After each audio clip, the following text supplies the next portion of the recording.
परम पावन परम श्रद्धेय आचार्य प्रवर के श्री चरणों में सभक्ति वंदना। आदरास्पद साध्वी प्रमुखा श्री जी, साध्वी वर्या जी, साधु साध्वी वृंद, समणी वृंद, मुमुक्षु बहनों और अन्य श्रावक श्राविकाओं, बंधुओं बहनों,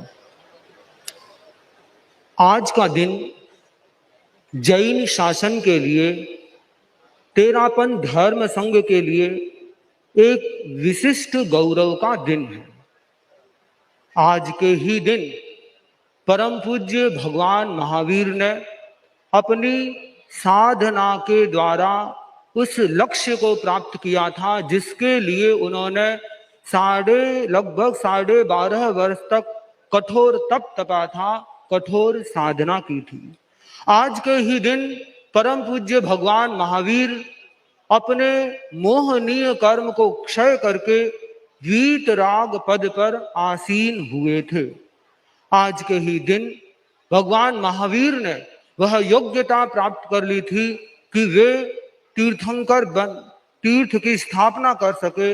और आज का दिन जैन शासन की दृष्टि से महत्वपूर्ण है, वह तेरापंथ शासन की दृष्टि से भी महत्वपूर्ण है कि भगवान महावीर का निर्वाण केवल्य कल्याणक आज हुआ था। और आज के ही दिन हमारे परम श्रद्धेय परम पूज्य गुरुदेव आचार्य श्री महाश्रमण जी विधिवत तेरापंथ की आचार्य परंपरा के पट्ट पर आसीन हुए थे। तेरापंथ धर्म संघ की यह गौरवशाली परंपरा जो परम पूज्य आचार्य भिक्षु से प्रारंभ हुई थी और जो तेरापंथ धर्म संघ के तेरापंथ के आचार्यों के दूसरे दशक के प्रथम आचार्य के रूप में आचार्य श्री महाश्रमण जी हमारे सामने सुशोभित हो रहे हैं। आचार्य भिक्षु प्रथम आचार्य थे। भिक्षु का अर्थ है श्रमण और आचार्य महाश्रमण जी 11वें आचार्य हैं। महाश्रमण, श्रमण का अर्थ है भिक्षु। तो न केवल आचार्य भिक्षु और आचार्य श्री महाश्रमण जी के नाम में साम्यता है, अपितु हम उनके गुणों की दृष्टि से भी देखें तो जिन गुणों के कारण आचार्य भिक्षु एक गुरु के गौरवपूर्ण स्थान को प्राप्त थे, उन्हीं गुणों के आलोक में जब हम परम पूज्य गुरुदेव के जीवन को देखते हैं तो वही दर्शन हमें स्पष्ट होता है। आचार्य भिक्षु के संदर्भ में मैंने परम पूज्य गुरुदेव आचार्य श्री महाप्रज्ञ जी का भिक्षु गीता का एक श्लोक है जिसके आलोक में मैंने भिक्षु स्वामी पे प्रकाश डाला था। उन्हीं गुणों के आलोक में जब मैं परम पूज्य आचार्य प्रवर को देखता हूं तो वही गुण पाता हूं। वह श्लोक है, गुरु गुरुत्वेन युतो नितान्तं यत्नं प्रकुर्वन् भविनां हिताय, यत्नं प्रकुर्वन् भविनां हिताय। धर्माध्वनिनः समता प्रपीनो निष्काञ्चनश्चास्खलित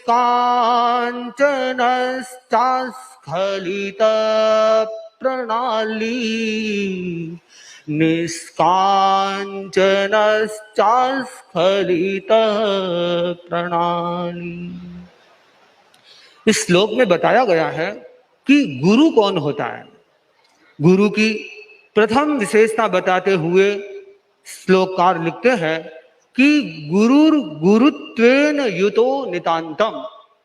गुरु वह होता है जो नितांत गुरुता से युक्त होता है। जब हम इस बात के आलोक में परम पूज्य श्री के जीवन को देखते हैं तो आचार्य प्रवर की जो गुरुता है वह महनीयता लिए हुए है। आचार्य प्रवर की आचार की गुरुता है, साधना की गुरुता है, ज्ञान की गुरुता है और आचार्य के जो गुण होने चाहिए उन 36 गुणों की गुरुता से आप परम संपन्न आचार्य है। आचार्य प्रवर इसलिए भी गुरुता से युक्त है कि आचार्य प्रवर का नेतृत्व कौशल भी अपने आप में विलक्षण है। आचार्य प्रवर के नेतृत्व में यह तेरापन धर्म संघ नित नई ऊंचाइयों को प्राप्त कर रहा है, नित नए कीर्तिमान गढ़ रहा है और लगभग 850 से ज्यादा साधु साध्वियों और समणियों का नेतृत्व करते हुए भी आचार्य प्रवर अपने उस नेतृत्व कौशल से इतने विशिष्ट बन गए हैं कि उसको भी आचार्य प्रवर सहजता से कर लेते हैं। वह प्रसंग हमें याद है जब कोरोना के कारण लॉकडाउन होने की घोषणा होने वाली थी, किंतु उस समय आचार्य प्रवर के नेतृत्व कौशल का एक विशिष्ट उदाहरण सामने आया कि आचार्य प्रवर ने लॉकडाउन की घोषणा होने से पहले ही सब साधु साध्वियों को यह सूचना पहुंचा दी कि जो भी जितने भी साधु साध्वियां हैं वे अपने सुरक्षित स्थान पर पहुंच जाएं, सुरक्षित गंतव्य पर पहुंच जाएं। और जब अनलॉक हुआ नहीं उससे पहले ही आचार्य प्रवर ने विहार की घोषणा कर ली थी और उसमें भी आचार्य प्रवर ने अपने विशिष्ट नेतृत्व कौशल से इस प्रकार पूरे साधु साध्वियों के काफिले को इतना सुरक्षित ढंग से ग्रुप बना करके यथा गंतव्य पहुंचाया। वह भी आचार्य प्रवर के उस नेतृत्व कौशल की एक विशिष्ट झलक थी। और हम दिन रात अनेकों बार देखते हैं कि आचार्य प्रवर हर छोटी छोटी बात में कितनी करुणा से, कितने अपने नेतृत्व कौशल के गुण से उस बात को सहजतया, सहज रूप में उसका समाधान कर लेते हैं, उस चीज को सही रूप में ला देते हैं। जो गुरु होता है, गुरु की जो दूसरी विशेषता बताई गई कि जो भव्य जनों के हित के लिए प्रयत्न करता है। परम पूज्य आचार्य श्री महास्तमन जी एक ऐसे महापुरुष है जो परोपकार के लिए समर्पित है, परहित समर्पित है। आचार्य प्रवर का पूरा जीवन ही मानो परमार्थ के लिए समर्पित है और भव्य जनों के हित के लिए, कल्याण के लिए आचार्य प्रवर ने कितनी लंबी लंबी यात्राएं की हैं और लगभग अब तक 55,000 से किलोमीटर से अधिक पद यात्रा परम पूज्य आचार्य प्रवर ने संपन्न कर ली है। और उस यात्रा का भी उद्देश्य क्या था?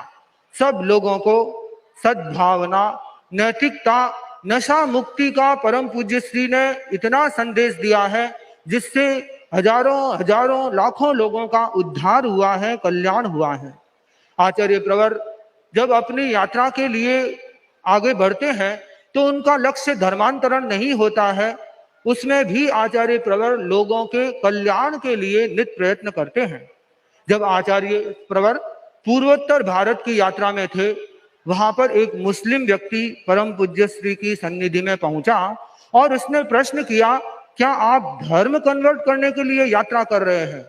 आचार्य प्रवर ने फरमाया कि हम धर्म कन्वर्ट करने के लिए नहीं, दिल कन्वर्ट करने के लिए यात्रा कर रहे हैं। हम लोगों को सद्भावना, नैतिकता, नशा मुक्ति के संकल्पों के द्वारा उनके दिलों को परिवर्तित करने का प्रयास कर रहे हैं। तो यह आचार्य प्रवर की एक परमार्थ की महान विशेषता है कि आचार्य प्रवर धर्मांतरण के लिए नहीं अपितु लोगों के कल्याण के लिए दिन रात अहरनिश प्रयत्न करते हैं। जब गुरुदेव केरल की यात्रा में थे तो एक दिन गुरुदेव का जो प्रवास स्थल था वह क्रिश्चियन लोगों का एक संस्थान था, वहां था। सायंकाल लगभग वहां के कुछ छात्र आदि परम पूज्य श्री की सन्निधि में पहुंचे और उन्होंने प्रश्न किया कि आज के इस मीडिया के युग में आपको यह यात्रा करने की क्या जरूरत है? यह काम तो मीडिया से भी हो सकता है। पर परम पूज्य श्री का प्रति प्रश्न था कि तुम यहाँ क्यों आए हो? उसने कहा कि मैं यहाँ पर ईसाई धर्म की शिक्षा प्राप्त करने आया हूँ। तो आचार्य प्रवर ने पुनः प्रश्न किया कि तुम यह काम मीडिया के माध्यम से नहीं कर सकते थे? उसने कहा कि नहीं, वह संभव नहीं है। मैं यहाँ मेरे शिक्षकों के पास बैठकर उनके साक्षात संपर्क में जो मेरे को ज्ञान हो सकता है वह मीडिया से नहीं हो सकता है। तो आचार्य प्रवर ने फरमाया, हम भी यही कहते हैं कि जो काम साक्षात संपर्क से हो सकता है वह मीडिया के माध्यम से नहीं हो सकता है। अगर मीडिया के अगर हम यहाँ नहीं आते तो तुम्हारा हमारे से संवाद भी नहीं हो पाता। आचार्य प्रवर की उस बात से वह सहमत हुआ और उसने अपने साथियों के साथ मद्यपान का त्याग कर लिया। आचार्य प्रवर एक धर्म संघ के आचार्य हैं, किंतु आचार्य प्रवर के विचार संप्रदायातीत है। आचार्य प्रवर ने श्रीमद् भगवद गीता और बौद्ध ग्रंथ धम्मपद पर भी अपने प्रवचन किए हैं। उसके माध्यम से जैन आगम और उन ग्रंथों की तुलनात्मक रूप में गुरुदेव ने विवेचना भी की है और परम पूज्य श्री भव्य जनों के हित के लिए इतने अहरनिश प्रयत्नशील रहते हैं कि आपके पुरुषार्थ को देखकर हर मानव नतमस्तक हो जाता है। और 1 करोड़ से ज्यादा लोग परम पूज्य श्री की प्रेरणा से प्रेरित होकर नशा मुक्त बन चुके हैं। तो ऐसे महान गुरु हमें प्राप्त है जो भव्य जनों के हित के लिए निरंतर प्रयत्नशील रहते हैं। गुरु की तीसरी महत्वपूर्ण विशेषता बताई गई, गुरु वह होता है जो धर्म पथ का पथिक होता है। आचार्य प्रवर ने अपने जीवन में धर्म को इतना अपना सहचर बना लिया है कि धर्म के बिना उनका कोई कार्य होता ही नहीं है। चाहे पथ दर्शन देना हो, चाहे अपने जीवन के कोई क्रियाकलाप करना हो, उन सब में आचार्य प्रवर का अहिंसा, संयम और तप रूपी धर्म का दर्शन किया जा सकता है। जब पथ पर बढ़ते हुए गुरुदेव आगे बढ़ते हैं तो कोई जीव भी आ जाता है तो परम पूज्य आचार्य प्रवर उच्च स्वर में आवाज करके फरमाते हैं, जीव है, ताकि पीछे आने वाले भी सावधान हो जाए। इस प्रकार छोटे छोटे जीवों के प्रति भी आचार्य प्रवर के मन में इतनी ज्यादा करुणा है जिसका साक्षात दर्शन आप लोग भी अगर परम पूज्य श्री के साथ जब जब यात्रा करते हैं तो उसको आप देख सकते हैं। परम पूज्य आचार्य प्रवर की यह धर्म की जो निष्ठा है उसके कारण ही हम देख सकते हैं कि परम पूज्य श्री का आभा मंडल इतना पवित्र बन चुका है कि लोग देखकर भी अपने जीवन में परिवर्तन की प्रेरणा ले लेते हैं। केरल ये कार्बी आंगलोंग की यात्रा में परम पूज्य प्रवर गतिमान थे। एक व्यक्ति बंदूक लिए हुए परम पूज्य श्री की सन्निधि में पहुंचा और उसने निवेदन किया कि मैंने आपको देखा है, देखकर मैंने अब तक 100 लोगों से ज्यादा लोगों को मौत के घाट उतार दिया है। अब मेरा मन आपको देखकर ग्लानि से भर गया है। आज से मैं संकल्प करता हूं कि आज के बाद कभी भी किसी भी व्यक्ति को मैं मौत के घाट नहीं उतारूंगा, बंदूक का उपयोग नहीं करूंगा, यह मैं संकल्प करता हूं। तो ये आचार्य प्रवर के आभा मंडल से प्रभावित होकर के लोग अपने जीवन में कितना कितना परिवर्तन कर लेते हैं, इसका साक्षात दर्शन हम सब हर जगह कर सकते हैं। सूरत के लोगों में भी देख सकते हैं कि आचार्य प्रवर के पादार्पण को लेकर कितना उत्साह था, लोगों ने कितने कितने संकल्प किए हैं और अपने जीवन को धर्ममय बनाने के लिए अपना समय अर्पित करने का संकल्प किया है। इसलिए आचार्य प्रवर एक धर्म पथ के महान पथिक हैं। गुरु की चौथी महत्वपूर्ण विशेषता बताई गई, जिसका चित्त समता से परिपुष्ट होता है। आचार्य प्रवर एक महान धर्माचार्य है। इनकी सन्निधि में बड़े बड़े लोग भी पहुंचते हैं, हजारों लोग दर्शन को आते हैं और आचार्य प्रवर का इतना शास्त्रों का ज्ञान है। आचार्य प्रवर को संस्कृत, प्राकृत आदि भाषाओं का भी ज्ञान है, किंतु इतना सब कुछ होते हुए भी आचार्य प्रवर को यह पद का अहंकार कभी छू नहीं पाया। आचार्य प्रवर की समता दिन ब दिन और विशिष्टता लेते हुए देखी जा सकती है। आचार्य प्रवर के लिए विशेष सम्मान भी देने का लोग प्रयत्न करते हैं, विशेष सुविधाएं भी देने का प्रयत्न करते हैं, किंतु आचार्य श्री महाश्रमण उन सब में अलिप्त रहते हैं, निर्लिप्त रहते हैं और एक निष्क्रिय साधक की भांति अपना संयम जीवन वे अपना व्यतीत कर रहे हैं। तो हम कह सकते हैं कि आचार्य प्रवर की समता अपने आप में विलक्षण है। और कैसे भी स्थिति हो, आचार्य प्रवर की यात्रा में कैसी कैसी विपरीत परिस्थितियां आई, भूकंप की स्थिति में भी आचार्य प्रवर की समता परिपुष्ट थी। भारत के सैकड़ों लोग, भारत के श्रावक लोगों की ओर से भी उस समय यह प्रार्थना थी कि आचार्य प्रवर वायुयान के द्वारा भारत आ जाएं। अनेक साधु साध्वियों की ओर से भी यह अर्ज थी और भारत की विदेश मंत्री उस समय तत्कालीन सुषमा स्वराज थी, उन्होंने वायुयान की भी व्यवस्था कर ली। किंतु आचार्य प्रवर उस स्थिति में भी अपने समत्व भाव में लीन रहे। आचार्य प्रवर ने उस कठिन परिस्थिति में भी पैदल विहार करके उस पथ को पार किया, वह वायुयान का प्रयोग नहीं किया। और यात्रा में कितनी सर्दी गर्मी ऋतु जनित मौसम जनित अनुकूल प्रतिकूल हर स्थिति में आचार्य प्रवर का समत्व भाव उत्कृष्टता लिए हुए है। तो हम कह सकते हैं कि आचार्य प्रवर समता के एक विशिष्टतम साधक के रूप में हमारे सामने शोभायमान हो रहे हैं। गुरु की पांचवी और छठी विशेषताएं बताई गई। जो निष्कांचन अपरिग्रही होता है और ब्रह्मचारी होता है वह गुरु होता है। आचार्य प्रवर के सामने कितनी बार कैसे प्रसंग आते हैं। लोग एक व्यक्ति ने तो आचार्य प्रवर के लिए एक सोने का हार बनवा करके समर्पित करने के लिए आ गया और रास्ते में हम देखते हैं कितने कितने लोग आचार्य प्रवर को रुपए देने का प्रयत्न करते हैं।